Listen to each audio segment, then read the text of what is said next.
So what's it been, like 2-3 weeks since we've actually done this? I think by my math, it's like 13 years. Yes. It's been a while. I did remember to actually put in the intro screen, so that's cool. There we go. There's that. And it looks like it's going everywhere it's supposed to be going. So Hey. that's cool. Somebody just got an alert that we went live. Yep, I Hey. did, believe it or not. That's what I thought.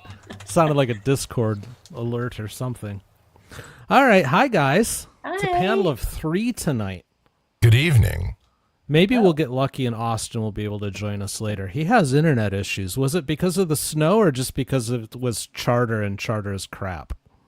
Sounded A little just from column A, a little from column B. mostly charter. They aren't getting the madness that's happening just outside that window down there quite yet. I don't know, though. Cloudflare had issues again overnight last night. Okay. We had a bunch of stuff go down. So, yeah, we were just talking pre-show about how the world isn't exactly working the way that it should. Tis so. the season. Yeah, it is. Yeah. The story of the clown that's laughing on the outside and crying on the inside. Yeah. There's a reason why you see the true. trope in movies where the clowns are always drinking. Yeah. Yeah. It's because inside they're all broken spirits. But oh well, let's try to not be broken spirits. That's let's try right. to be happy as we talk about a topic that quite frankly probably isn't that happy, but we'll pretend that it is. How's that? And Lindsay, you came up with this topic, so I think you should probably lead us off here in a second. But Yeah. you came up with the idea of people asking for like reduced bail or a PR bond or stuff like that because of medical issues. Either they have medical issues themselves or they have a relative who needs their help, something like that. And we do see this quite often around the country. It's not court specific. It's pretty much everywhere. And I think the topic that has to be discussed now is, is that something that should be taken into consideration? Does it not matter? Are they better off to just get their health care in prison? Because based on my current experience, I could make that argument. Yeah. What's the right thing here? There's a lot of areas we can go with this discussion. So if you want to lead us off, because it was kind of your idea, and get where you're at with it, and then we'll just kind of vamp as we do. As we do. No, it's almost become kind of that like bingo card entry trope piece of, you get this person standing, at their arraignment or their PC hearing, and they say, oh, any chance I can get, a PR bond? I take care of my mom and she's got one leg and only 3 fingers and I have to drive her back and forth from her eye doctor. And, I think the more they vamp the story, the less likely I am to believe that they actually do need to help this person or that there is any truth to their request. It's something that should be considered. Absolutely. I think there's a lot of burden being placed on family members to be caregivers in our current healthcare situation. And I don't doubt that, many of the people that do ask for it do come up there with the actual need. But I also feel like it's just something that's played up so that they don't have to pay any money to get their freedom. Is kind of the long and short of where my thoughts stand on it. It's almost like a trope, though, because I feel like they just come up and they start listing off all these scenarios, and it's like, how true is this? So, if I'm following you correctly, then your feeling is that there might very well be stuff going on with them or with a family member, but it's maybe not all that serious, and it's just being more brought on as an excuse. Yeah, that's kind of where I feel like it. Like, they might help every now and then take grandma to her dentist appointment, but they're not this, day-to-day, 24-hour need to always be there that I think they kind of play up when they're, their feet are to the fire. Okay. All right. Yeah, it's one of those where they may in fact have a 97-year-old grandmother. Yes. And she may very well need some assistance, but they've basically done nothing for them. But now that they're sitting in front of a judge, they're going to say, But Your Honor, I've got a 97-year-old grandmother I need to take care of. She needs assistance. I'm about the only family she has. And, Yeah. there's a grain of truth to what's being said, but it's like, it's one of those things where Exactly. it was the trope when we were growing up. It was the trope that everyone pled insanity that wanted to get out of going to until they kind of closed the loop a little bit on that. That it's one of those things you did to try and avoid prison. Exactly. Which is pretty much nowadays it's not the same thing anymore, and but there's just it's one of those things. Now, when you brought up this topic, Lindsay, I also thought about people that may have their own health issues, and we've kind of touched on that on previous editions too. But because I remember a case in Judge Boyd's court where a guy did have, legitimately had the medical backing of, he was an older guy that had, he wasn't really that old. Was that the guy in a back brace? Yes. Yeah. And he actually wasn't that old. He was maybe about 60, which really isn't that old. I just had a birthday, so I guess, as I look at 60, I'm like, it's not really that old. I was just about man. to say I'm fast approaching that number. Yeah, so it's the new 20, trust me. Right. It's around the corner. It's just it's a long turn around the corner for me. And but he's like, he's really leaning hard into that. And so it's the same kind of principle when you have another family member. Now, sometimes I do think it's legitimate. Sometimes I really do think these people do care for their relative and they actually do help out. But again, to go back to a Boydism, well, why weren't you thinking about that before you committed burglary of a habitation, or before you broke into a car, or before you stole a vehicle, or before you did whatever you were going to do? And that's where I always come back to on this topic is, if I was a judge, and I guess depending on what you did, maybe I might consider that if there was actual some documentation that you are a caregiver, but at the same time, do I want somebody to handle an elderly person or somebody that is maybe disabled or otherwise has some issue or whatever, medical issue? Do I really want somebody that's just done these kind of felonies to be around a person like that? Well, that is the question. No. These folks are, if there is indeed that person in these people's lives, they're quite vulnerable in a lot of ways.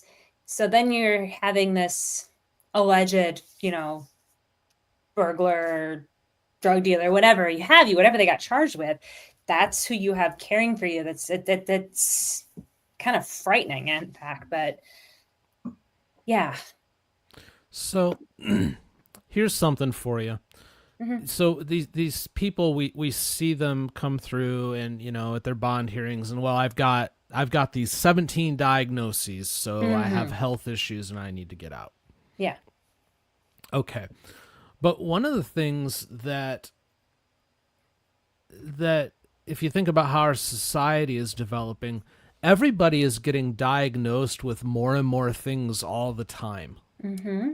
Yeah. And I wonder if there's a correlation here. If these people, they're already a little bit broken in their brains because they're going out and committing crimes. And then I think part of their brain is then wanting to seek out these diagnoses perhaps. So, because to fit in, because it's you're not cool, you're not hip, you're not one of the fresh fly funky kids unless you've got 17 things going on with you. What? Why are you giving me that face? Haven't heard fresh fly or funky for a long time. Well, I know you haven't, and that was the whole point. The whole point was to date myself a little bit. No, it's a good call out, Dan, and I think, the Venn diagram of people getting mental health and other neurodiverse diagnoses and people who may be a little bit predisposed to criminal behavior. I mean, it's almost a circle. And I'm not saying anyone with one of these diagnoses is a criminal, but, you know, a lot of these conditions do have impacts on impulse control or, you know, anything like that. And that's where you do see a lot of these, you know, behaviors that can end up being criminal come about, you know, like I'm seeking out drugs because, you know, my brain is, you know, misfiring, and this drug helps me feel better in the moment. And that's what I'm thinking is feeling better in the moment. So yeah, I do think they're probably coming in with this laundry list of things that they've been told is wrong with them over the years. But it's not anything that should necessarily keep them from consequences, I guess is the word I'm looking for. But I wonder too how much of it is actually really wrong with them was more my point. You know, exactly, or if they're seeking it out, number one, to belong, so be that fresh fly funky person that you gave me the face for. Yeah.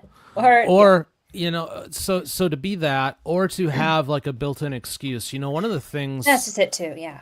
One of the things that I spent a decent amount of time researching, and I've talked about this before because I had a personal connection with one of the guys, was these predator catchers that are out there on the interwebs now. And it is almost universal with these guys that they catch that they will have a laundry list of medical issues. You know, like the amount of them that have some kind of a limp, or they're an amputee, or they've got, you know, they're missing a finger, or they've got a cancer, or it's just insane that there's these people that they're like broken physically, and then they go out and they do these crimes, but then they get to court and they're like, yeah, you know, I'm broken, you can't put me in jail. It is a question, is like having these conditions naturally push you to the fringes of society, and then the desperation then kind of makes you, again, more susceptible to committing these crimes. And then when you face the consequences, you're like, oh shit, I can't get my meds or my treatment if I'm in jail, or can I? You know, idle hands is the devil's playground or whatever. You know what I mean? There is something to be said for people that have, that are for whatever reason broken down. They may have disability. They may be, you know, and they're stuck at home for the most part. Or they can't work because of their disability or whatever the case. Yeah. And so they're at home, so they're kind of stuck. And what do? Well, they start looking for trouble. Now my thought on all this is that these are people that probably have a propensity to find trouble anyway, you know, because if you're going to get involved in some stuff with, you know, trafficking, or with drugs, or with, you know, kids, or with just stalker behavior, or whatever the case. Yeah. Well, the fact that you're not working, or the fact that you're at home, stuck at home, it just gives you an easier outlet, or you know, more time to do it. But you probably at some point may have done it anyway. Right. So I don't think, you know, it's one of those things where, you know, I don't really have much sympathy, because, hey, you were well enough to do that. Because some of us that have disabilities, you know, and that have struggled for, you know, to do things in the regular constraints of society, we don't go after kids, and we don't stalk people, and we don't, you know, we don't break laws. So it's hard for me to feel bad for someone that just decides, well, you know, I'm now a paraplegic, so it's okay that I have 50 pounds of meth, and I'm selling out of my home. I mean, great for you for being an entrepreneur, but maybe not that particular business. That sounds like it'd be a really interesting like TV show. I love Breaking Bad, you know. Yes. Yes. How would this guy in a paraplegic in a wheelchair handle some of these situations that Walter ended up in? Yeah. Now there are times there are times I do feel bad for someone that may.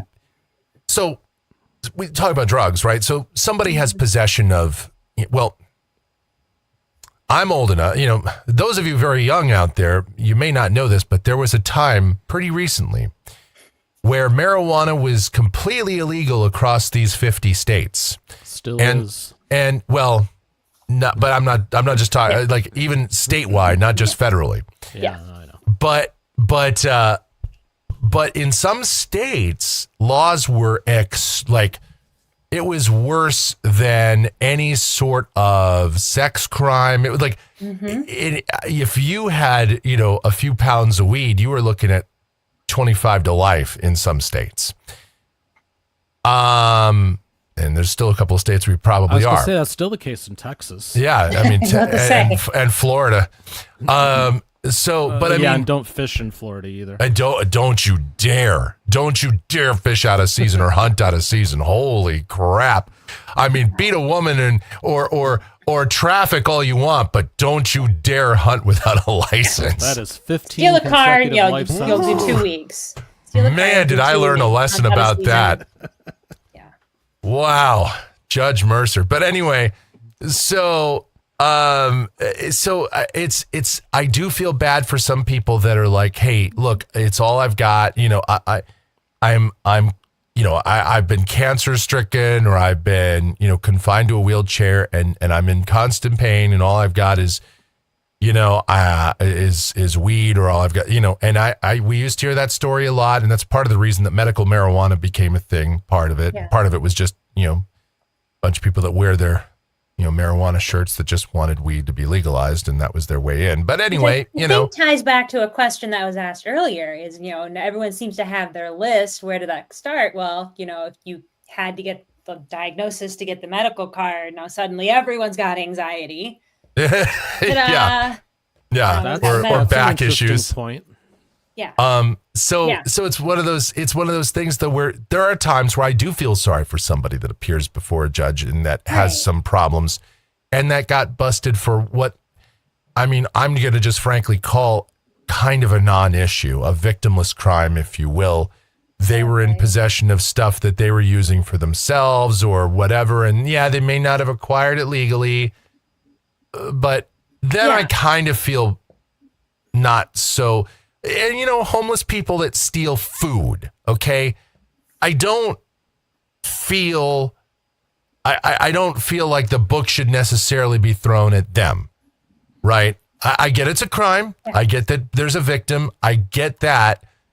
But there are circumstances where at least I have sympathy. But when it comes to some of this other stuff where they're like, hey, well, you went after a 14-year-old, yeah, but Judge, I've got melanoma. Well, cool. I'm really sorry to hear that. Melanoma. But I've got, I broke my toe last night, Michael. Should I go do a drive-by?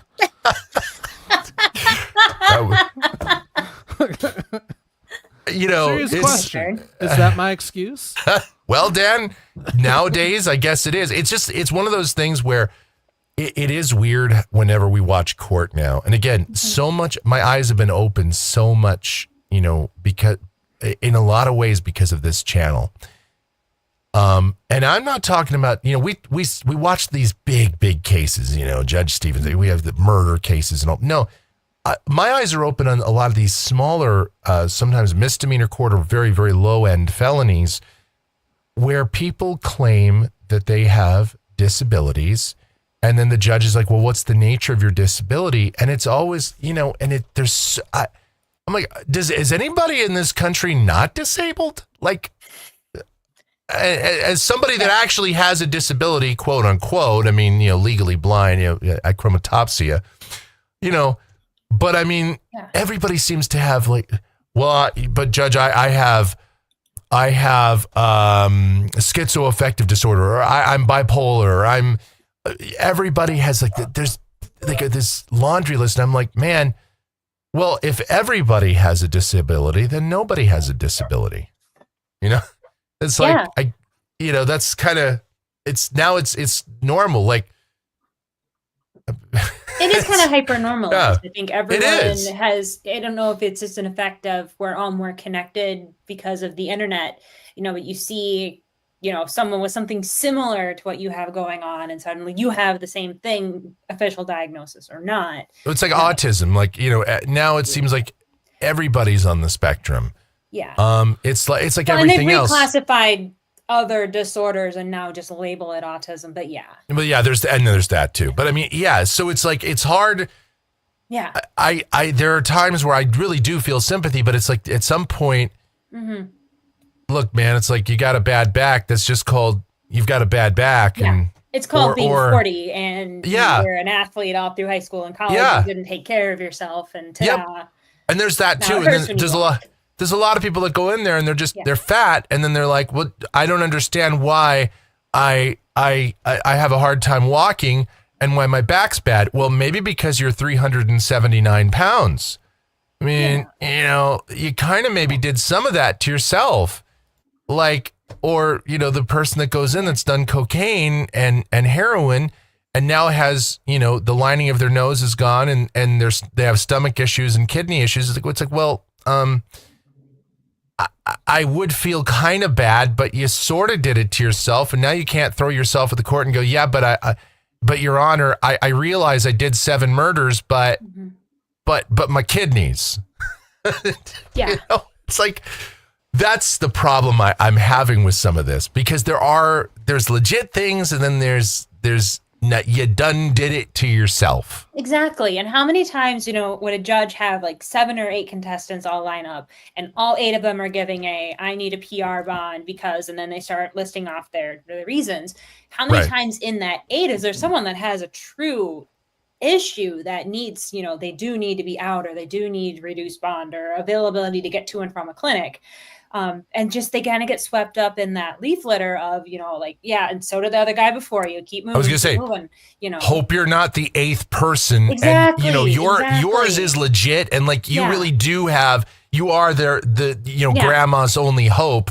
But judges just heard 7 other people that throw themselves with the same story at the judge. Precisely. And now the judge is like, listen, man, and judges, they're human. All right. As much as we want to think of them as these robots, these automatons that just are like beep, beep, they're like AI. No, they're after they've heard so many of these in one day, they're like, come on, man. I can't. I'm not, so. Well, yeah, because, this is part of the problem, I think, is so much of this stuff has gotten normalized now, and you hear it over and over, and it's not even a valid excuse anymore. Because for me personally, I don't believe a lot of what these people claim they're diagnosed with anyways. Right. Like I read the other day that it's like 3 in every 1 child has autism now. It's gotten to that point. But do they, or is it just a kid that needs to go out and play? Because the hyperactivity. Well, it's like ADD. I don't know. And just,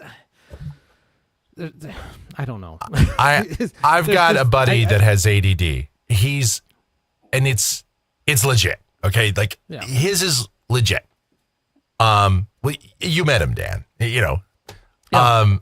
He's legit got ADD, and I liked him a lot too. Good yeah, guy. he's cool. He's the coolest guy. But when people claim they have it, there's telltale signs when they do and they don't. It's one of those things, and I see that brought up to judges too all the time. Like, I got ADD. It's like, well, you're going to have lots of time to focus your attention in prison then. Like, that's not it's not a mitigating factor for prison. ADD is not a mitigating factor for prison. I mean, there are things that I think can be like, look, I don't want to send a terminal cancer patient to prison. Okay. That's one thing I would have a hard time going like, hey man, I only got 3 months to live. I'd be like, well, a life sentence for you. I mean, hell, a misdemeanor would be a life sentence for you. Waiting for a trial date's your life sentence. Yeah, exactly. I mean, how many of that's the other thing, and maybe that's another topic for another day, is, we've got We got people. There was a case in Judge Stevens' court today. It's 5 years old. And it's still not set for trial or resolution. They're trying to get it resolved. Yep. You know, there's a guy that, you know, worked where Michelle worked that, I mean, it was kind of, I won't call it a high profile case, but it did make the news here. Dude got drunk and got behind the wheel and raced another guy and down Indian School Road here in Phoenix on Memorial Day weekend 2023. And he wound up killing the other guy that he was racing and an innocent person in a car. He had a child and his girlfriend in the car. That guy still has not had a trial yet. And that's 2.5 years later, and 2 people died in that incident. I mean, how backed up the system is, and then you throw in but judge, mitigating factor, X, Y, and Z, and all that does is slow down the process. That's the other thing, because then these people have to be evaluated, and we have to make sure it's legitimate, so they have to see, Dr. Groupon, or whatever, Dr. Timu and Dr. Wish or whatever. Google. Dr. Google. And, Dr. that's Chat GPT. That's the best one out there. Yeah. And Gemini. It's like, so I'm like Dr. Grok. So you could hear that one in a hospital. Paging Dr. Grok. Paging Dr. Grok. Dr. Grok. So I don't know, man. Dan and Lindsay, this is one of those things. It's such a rabbit hole. It's like a lot of things we talk about here. It's such a rabbit hole. I don't know how. We don't ever solve anything, or maybe once we did, but generally we don't solve things here on Sidebar. But this is one thing I would love to have some type of even minor fix for. And I don't know if there is one. Yeah. Well, to be honest with you, this just popped into my head. So you've got the legal system and you've got the medical system, and what you end up with is a marriage of 2 incredibly broken systems right now. That's true. Yeah. So how do you fix it? Because you're dealing simultaneously with 2 things that are completely busted. We see it every day. You just brought up the example of the case that's like 47 years old now and still doesn't have a resolution to it. Every one of us has tried to navigate the healthcare system recently. Good luck with that. If you need anything done. It's just incredibly broken. I actually, before we went live, I actually brought up the idea, and I looked it up, and the answer is inconclusive. But I wondered out loud, would these people be better if they were in prison to get the health care that they need for the things that they're broken for? And it's debatable. The little quick research that I did, it kind of depends on where you are. Yeah. And what system you end up in. It might actually be a little like bit anywhere in the U.S. It depends on where you are. But how do you solve for X on that one when you have 2 variables, not just X, that are just completely broken? See, I think it's one of those things where, unfortunately, and I know it's case by case, but that's what slows it down. It's one of those things where I think the only solution is you either are just going to have to, listen to every single one of these, or you just, you become a heartless son of a bitch system, and you just say, I don't care about your 97-year-old grandma. You committed burglary of a building. You're done. Well, and I think there's something you're going to get the same punishment as everybody else. About, okay, what is the severity of the crime? If it was, you were in like minor possession of less than like a certain amount of something, and Right. You got pulled over because your headlight was out and they saw you in possession. Like, okay, yeah, this guy I think can, go home on a PR bond because Right. he had a little bit of, weed in his pocket and he'll be back in 90 days. But like, yeah, high profile burglary, battery, killing people. I think then you kind of have to like throw aside the fact that they, have a bum finger and take care of their grandma every other right. Violent and nonviolent crimes, it's two very different things. And I know some people don't see it that way. Some people see, well, the guy, he had a half an ounce of or half a gram of cocaine. They're worse than Hitler. Throw them away. It's like, listen, I get that people have their own convictions and their own hang-ups about stuff. But at the end of the day, again, I'll bring it. Judge Stevens mentions it the other day. They have his 600 trials. 600 in one courtroom in one tiny little county in Southeast Texas. 600 trials. Yeah. Look, I mean, I'm sorry. And he's not even the only judge in that district. Right. I mean, yeah. And Judge West probably has about the same. Yeah. And, and then Judge Holmes is in that same building. That's misdemeanor court, but I'm sure there's a lot of trials there. Yeah. And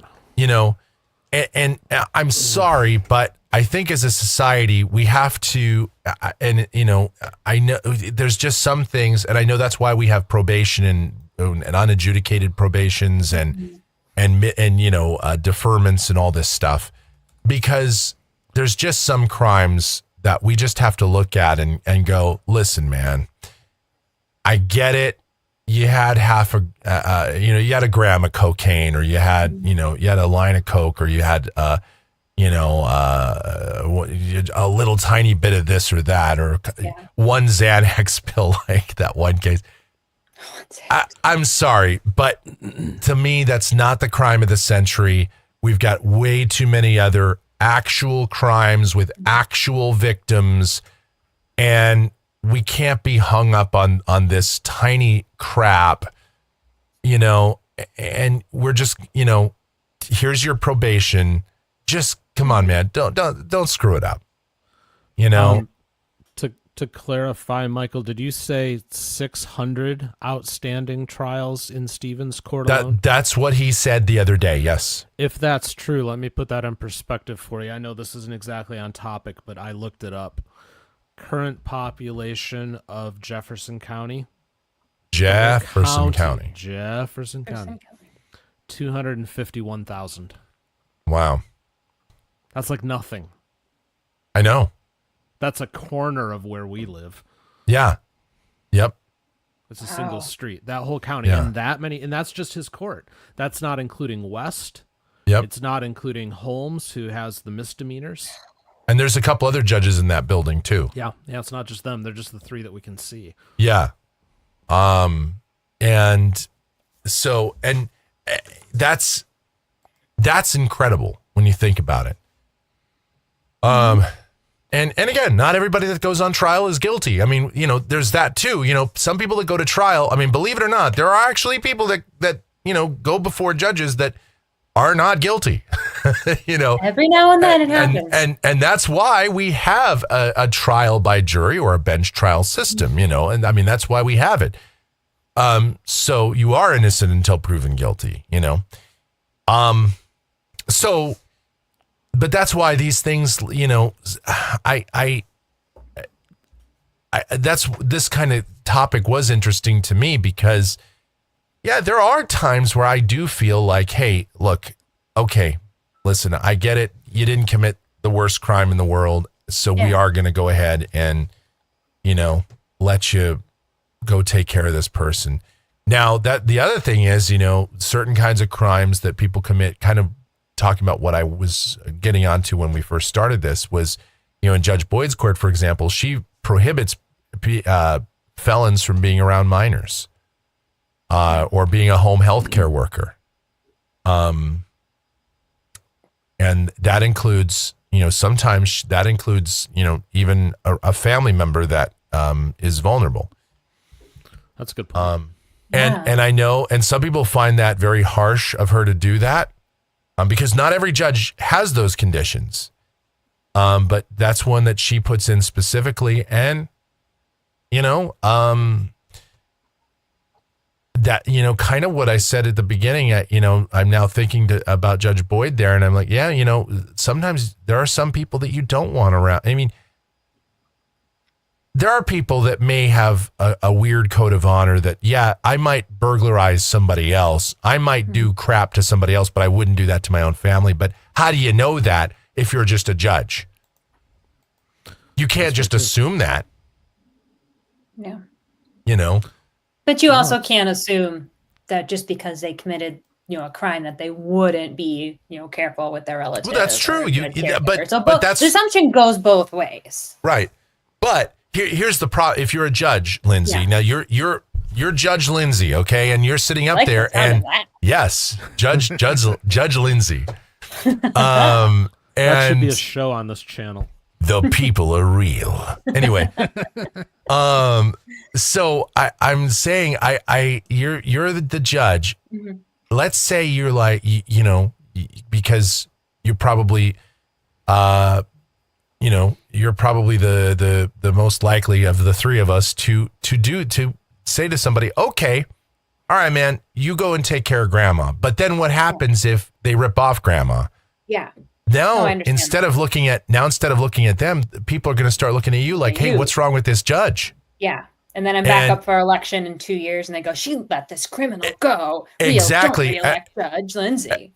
And this is a topic that Michelle had really suggested for Sidebar. I just realized not that long ago was, we there's some cases, some decent somewhat high profile cases where a judge let somebody go, and they'd had previous convictions. There was one, I think, that we watched where this person threw gasoline on someone on a subway or on a mass transit of some kind, and lit them on fire.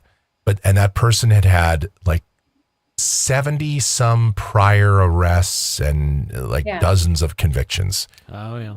And the judge let them out, and then someone's going to look at that. They're no longer looking at the person that committed the crime so much as they're looking at the judge that went, how did you see this person with dozens of prior convictions? Now you let them out again, and they lit someone on fire and put a bunch of other people at risk at the same time. Why are you on the bench? Yeah. No, that's completely fair. Yeah. So that's the problem too. Like, compassion is great. And I, despite what you might think about me, so I definitely have compassion and empathy for people, but there's only, you have to balance that with the need to protect the community. And I know, judges bring that up a lot, and there's very good reason to bring that up because 100%. That's why criminal history does matter. I mean, I know it's not, people say, they did their time, stop it. But no, it matters. Well, except in Judge Mercer's court. Yeah, except there. Well, this example you just brought up is real clear to me, though. The guy clearly had light-of-fire-itis. I mean, it's a legit disability. It is, it I was a very nearly spray of apple cider all over my computer at that one. Thanks for that, Dan.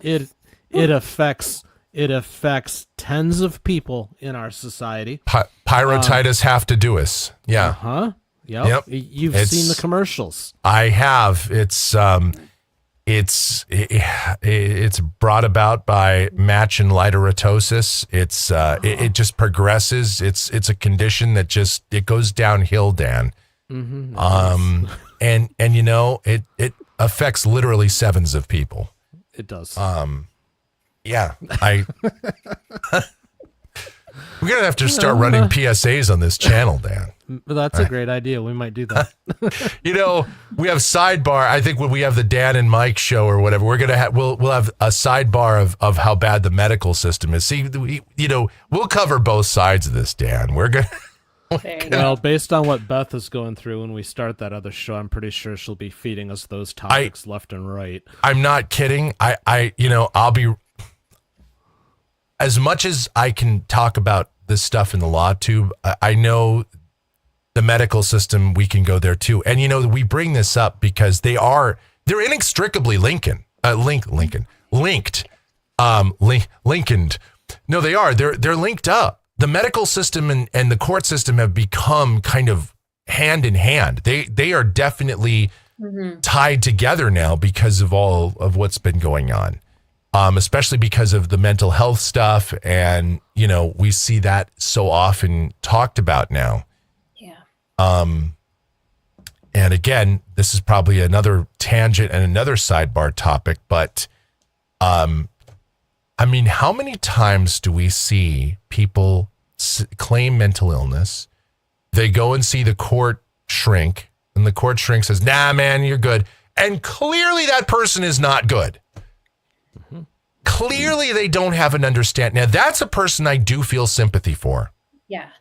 Because when it is painfully obvious that they do not understand their surroundings, and either they're suffering from some sort of cognitive decline, or they didn't have much cognitive ability to begin with, and they really don't fully understand right and wrong. Didn't we see somebody just a couple of days ago? Again, Judge Stevens, we sure did. That was one. There's been a couple. There was one yesterday getting arraigned in Mercer's court, I think. And then, the one last weekend. It was the Mercer one I was thinking of, yeah. Yeah. Where it just we have to keep this guy in jail because we don't know that he understands he's not supposed to go back to this place. Yes. But he also has it listed as his residence. Yes. Yeah. So he ended up staying in jail just because, who was supposedly running out a condemned house at one point, he said. Oh my God. See, that kind of stuff to me. That's where the idea of this came from. Oh, okay. When I shot that in the chat was that arraignment. What do you do for these people? There's clearly something happening. Well, again, when I was a kid, all the mental institutions, under various administrations in the 70s and 80s, these things got scaled back. Yeah. And I realized that there were a lot of people that were put into mental institutions that shouldn't have been, including blind people and, people that they didn't have mental issues, but they were being thrown in. I realized that we kind of overused it. But then what happened was we're just like, screw it. Let's close a bunch of these mental institutions. And the result has obviously, we've seen it in the court systems. There's a lot of people that should never have been out of an institution or out of care. And now it's a burden upon the court and upon society and the taxpayers. Yeah. And, and unfortunately, when you have everybody claiming, but I've got BPD, I got borderline personality, I have just don't want to work itis or whatever. So, Judge, you have to feel sorry for. The problem is the people that have legitimate problems get lost in what is now an increasing, excuse culture in the mental health field when there are actually legit cases. It's like anything else. There are legit and. So, but that person that was condemned, that was heartbreaking, Lindsay. That one was just terrible. And the one in Judge Stevens' court last week, and there was another one in his court a little bit before that, where clearly the person was not competent. And even though Dr. Groupon said that they were, we're all laymen here, and we know. Well, and it kind of makes you think too, the people that are evaluating these folks that say, they're found competent. Is it not necessarily a flaw with the person running the test, but maybe the test themselves?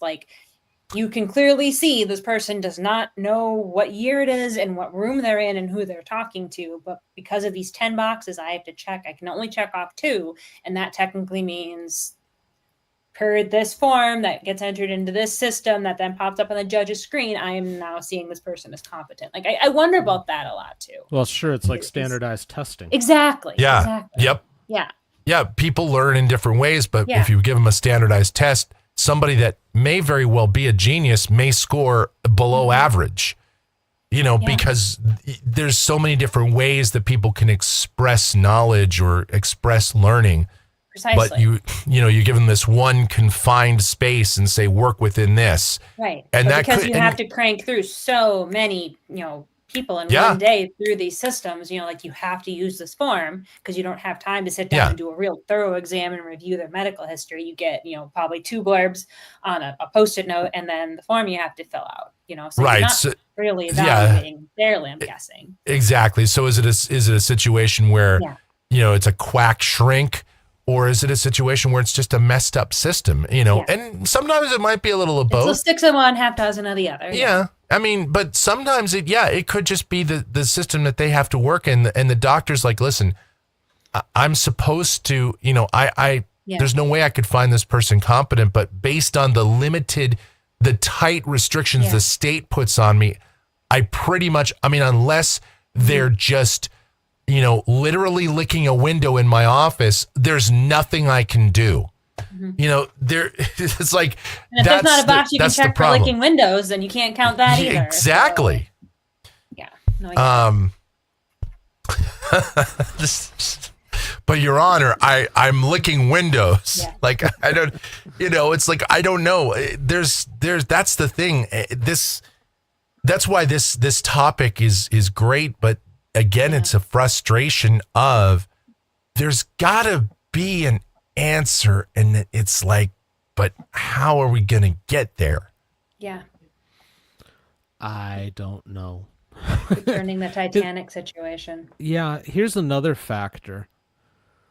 Because we've seen this, not for this reason, but we saw this earlier this year in St. Joseph County, Michigan, Judge Middleton's court, where the sheriff was flat telling him that there were certain charges he was not going to accept people into the jail for because of a situation they had going on in the jail at that time.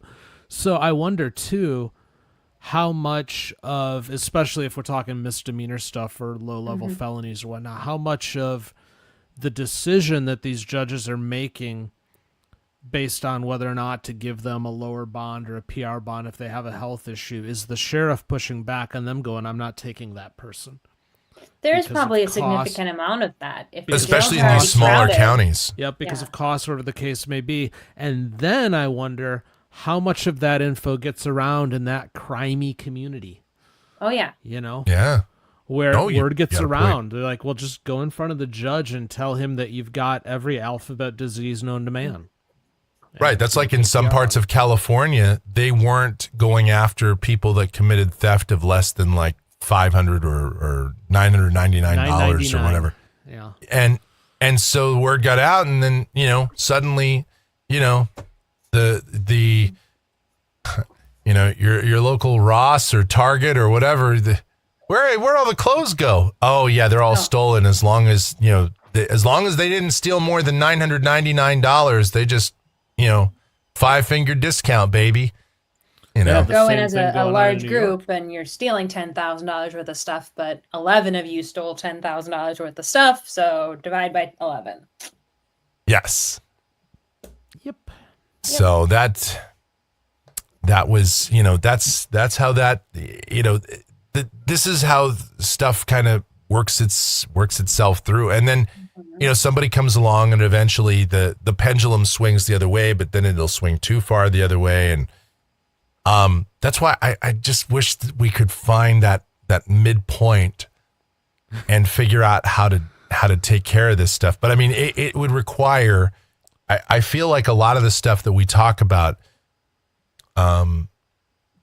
there's not exactly an easy fix, because what happens is it's like, okay, we can fix this, but that requires us to fix this. And then it's this and this, and it becomes like this whole chain of things that have to be done and then by the time you're done with it, it's like, well, I guess we're going to just have to rework the whole system. Yeah. And I think a lot of what we talk about on Sidebar, I think there are some things that do have a pretty easy fix, but some of these things like this, it's a little bit more complicated. Yeah, it's complicated, and to your point, it to fix one thing, you got to fix something else, and then you have a budget issue. Right. Well, we can't afford to fix all these things, but then as the taxpayer, you're going, but we gave you $11 billion in taxes. Why can't you afford this? And then they go, oh, pensions, and you go, oh, okay. Yeah. You raised my property taxes 0.5% last year, and the mayor's getting a raise of $46,000. And ta-da! The county commissioner needs a new Rolls Royce, so priorities, I guess. Yeah. But no. So that's the it's thing funny, too. You talk about finding that center point. Yeah. I think that's we as a race, as a human race, we have been looking for that since the dawn of time, I think, and it's just been, I don't know. I would like to think we could find it, but we do these swings though, don't we? It's almost like, and we're in the swing of my opinion, where, and this is society in general, but it kind of feeds into what we're talking to tonight about how these systems are broken. It's like we got too comfortable, so let's break some stuff. So now we're over here. So we're no longer comfortable and we're all angry. So maybe we'll get some stuff fixed and then we'll swing back this way, and then we do this thing. Right. Rather than just settle down in the middle and, have a few systems that work and, handle things on a case by case basis. Yeah. That would probably be the ultimate solution to this, is if you had somebody who was in front of you and it's like, well, I've got XYZ health issue. All right, so let's take you and we're going to park you for 48 hours. Well, we go verify what you're saying and we'll weigh that against your charge. That would probably be the solution to it. But you have, But where do you park them? Do you park them in their living room with the tether, or do you park them in the county jail? That's just it. You have the other interest. You'll have the sheriff going, well, I don't want this person.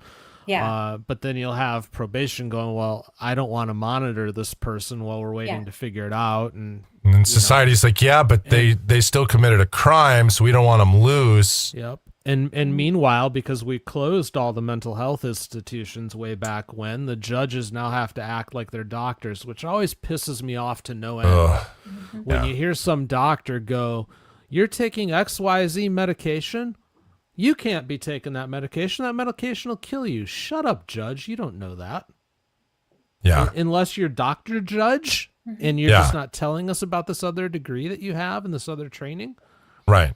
You're not qualified to make those statements. Right. But yet they're almost expected to, because these people come in front of them with all of these issues, or at least they claim they have these issues, and I don't know. Yeah, so, and to your other point, Dan, about, but we gave you $11 billion to fix the problem, and society's, it's almost like we can't afford to do it, but also we can't afford not to. Mm-hmm. The cost of not doing stuff is obviously, way worse than having to. It's like if we don't pay big up front, we're going to pay much bigger down the road.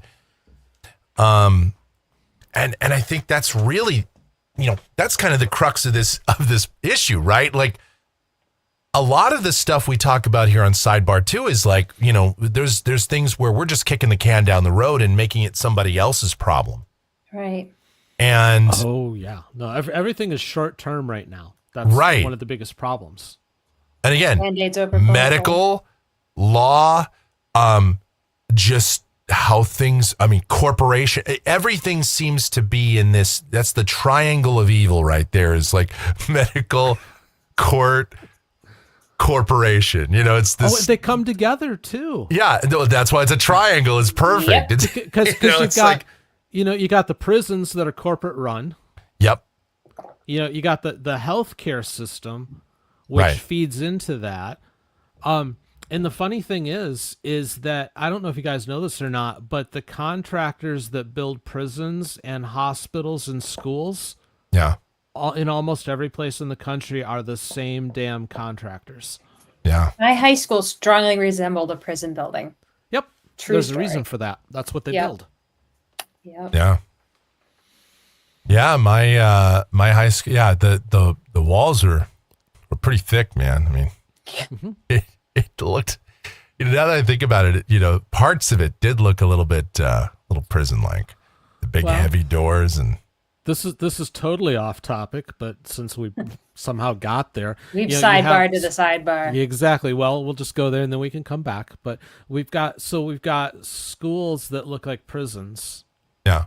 Because they're built by the same contractors. But then it is also a fact.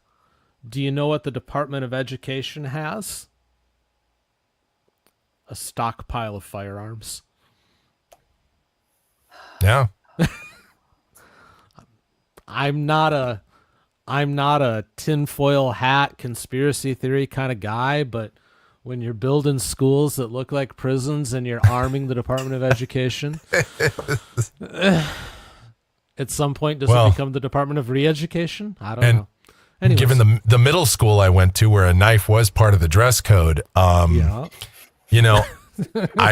think there might be something to that. That was I tell you, 7th and 8th grade, back when there were still middle schools, 7th and 8th grade was the two roughest years. That was I'll tell you, man, that was that. So you really brought back the memories there, Dan. But to bring it full circle, how do you get out of the school? A doctor's note.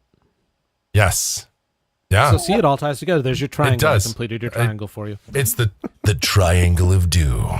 It so really off the is. rails. I love it. It is. But you know what? It is, but it isn't in a lot of ways. I mean, because there's no way that there's not a perfect solution no matter what we come up with, right? So, but there's stuff that's a lot more palatable. And if we could, I think, I know we have like certain crimes. Obviously, we have mandatory minimums, and we have some things where there's just no discretion for the judge to have. And sometimes I think that's okay. I think sometimes that takes the whole, but my grandma's sick kind of out of it. But there's so much wiggle room outside of that, again, that's where the problem is going to come in, and that's where we're going to continue to have these issues. And when we talk about 600 trials in one courtroom in one tiny county, obviously there's just sometimes where the judge is just going to have to, it's going to come down to, trust me, bro, I won't commit a crime, and the judge pretty much just has to go, I guess I don't really have a choice, because if I put him on the trial docket, it's 2 years before we get to this guy's trial. Yeah. The jail is full. We got plenty of ankle monitors. I guess we are going to have to go with trust me, bro culture, trust me, bro justice. I mean, that's, at some point, that's the other thing the judge has to consider is, and I know, Judge Boyd talks about this a lot, they're like, well, we may not have money for medical resources but she goes, we always will find money to build more prisons. And I guess that is true. But I don't know if building more prisons, because I know somebody inevitably that watches this will go, well, we'll just build more jails and prisons and we'll just hold people there. But, America is the United States is 3.5-4% of the world's population and has 25% of the world's prison population. Yeah. I don't know if building more prisons is the answer. In fact, I'm going to just safely go out on a limb and say that is not the answer. We may not have the solution here on Sidebar, but I can tell you what the solution is not. More prisons is not the answer. No. The answer for me to most of life's problems keeps coming back to just build better people. But, right. Maybe that, ultimately, Dan, I think that's where the problem is. And if, because we're so far kind of off the rails, even though it's all linked. I mean, we can safely say it's all linked, but it starts with education. It starts at home and in education. It starts here. That's your foundation, right? Home, education, family, education. Smart people that have a good family background. That doesn't mean just because you're a smart person that has a strong family doesn't mean that that you won't commit a crime. But if we're looking at statistics, if we're looking at probability, which is what I do, I'm a science probability based person. Those things are, the probabilities go down for someone to commit a crime. Doesn't mean they're gone. It just means less so. Solid family structures, solid community, solid education. You build on all that. And then that's where you have better people. And then better people leads to a better society. You're always going to have people that stray. You're always going to have opportunists. You're always going to have grifters. That's just reality. That as long as there's human beings, that's going to exist. But we would be much more equipped to handle them if we started with a better base, I think. Well, to answer the question, that's where you put the money then. Yeah. If you're, start at the base and then let the results of that kind of trickle out over time. But I mean, it's two things that are broken. The family is broken. The education system is broken. Yeah. So I suppose, is it a surprise that then Johnny becomes, diagnosed with PTSD at 10 years old and all of these other issues and everything else because of the upbringing that he's had and the fractured family and then the school that bullies him to no end. And we saw it in Judge Boyd's court the other day. There was a kid just like, that was in the foster system. I say kid. Yep. Guy was like 27 or 28 when he was before Judge Boyd, but he was in the foster care system and he never got his high school diploma, never went to college, even though he had I think he did get his high school diploma, but he did not go to college, even though being part of the foster care system in Texas, I think you do have the opportunity to avail yourself of that education. But how many people do we see go before the judges on this channel that don't even have their high school diploma or a GED? And about a 10. Yeah. And that's one of those things that, is that a symptom of as to why they're a criminal, or is that more, is that the reason? I think it's more of just the lack of a education is more of a symptom of the problem than anything else. But it shows that there is a problem, the less educated you are, the less opportunities you have. Again, there's plenty of people that don't have a high school diploma that are millionaires. I get it. But your chances of that go way down. I mean, that's just the reality. And, if you are desperate times, I mean, we watched this in, I can't remember, man, the whole day blends together right now, but we saw one case today where someone was homeless. I think it was Judge Stevens, and, desperation sets in. You commit all these thefts because you're desperate. And I get, now sometimes, you're stealing a bunch of stuff that has nothing to do with your survival necessarily, but at some point, you are just, it's not just about stealing food. It's like, I'd like to get some money so I could have a place to sleep that isn't the concrete.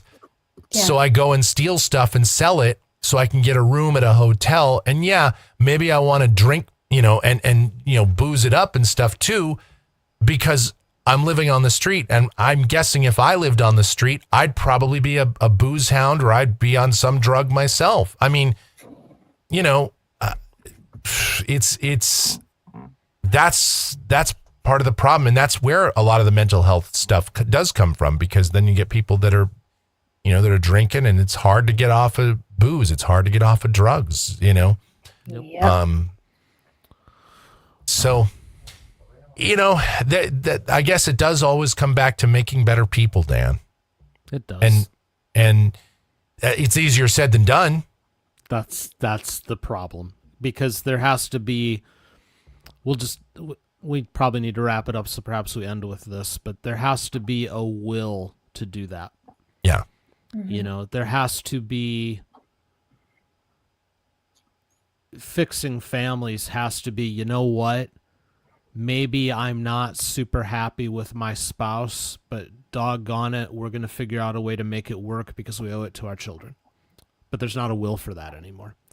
Yeah. Maybe it's, you know what? Our public school system in this area is really broken. We're not getting the value for it. And as tough as it may be, we need to go in there and make some hard choices about how we're teaching and who's teaching and everything else and make this right.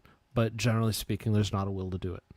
So, you know, if there's not a will to fix things at that foundational level, then, you know, how do we get to a point where we can fix these larger issues? And the answer is you probably don't.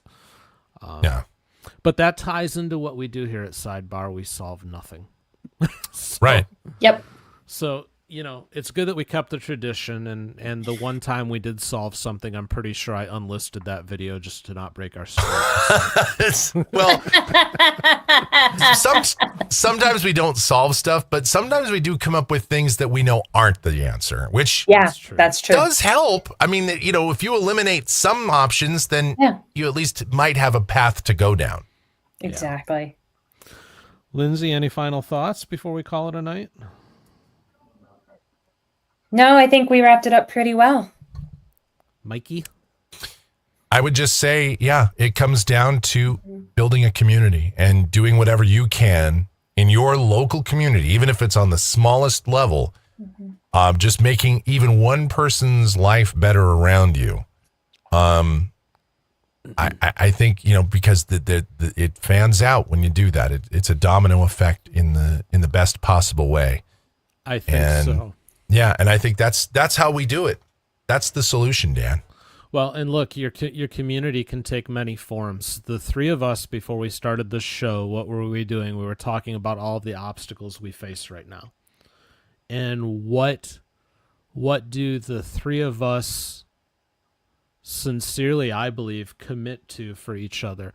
And that's to do whatever we can to help the other people. Show up for each other. So, you know, communities can take many forms, I guess, and perhaps we can continue to model that, and, you know, maybe it will inspire others, because that is one thing we can control. You can always control what you're doing. Right. And I think one of the shining points of this channel has been the core of this community that's come together and how everybody's looking out for each other. So very true. So yeah. All right, should we leave it there, Ellie? You probably want a snack anyways, don't you? Because that's how you are. I've been distracted for the last 2 minutes by Ellie being on screens. Yeah. So I'm glad we did this tonight, because it's been a long time. What did you say, Michael? Like 17 years since we've done Sidebar? I think so. I think I had hair when we last did this. I wouldn't have, but you know. All right. Well, yeah. So let's do this again Thursday, perhaps. Yeah. Yes. Sounds great. Right, we'll do that, and we'll be back tomorrow morning live on this channel, 10 a.m. Eastern, 7 a.m. Pacific. In the meantime, everybody, go have yourselves a great evening. We'll see you all hopefully tomorrow morning. Take care. God bless. Bye. Thank you. Bye-bye.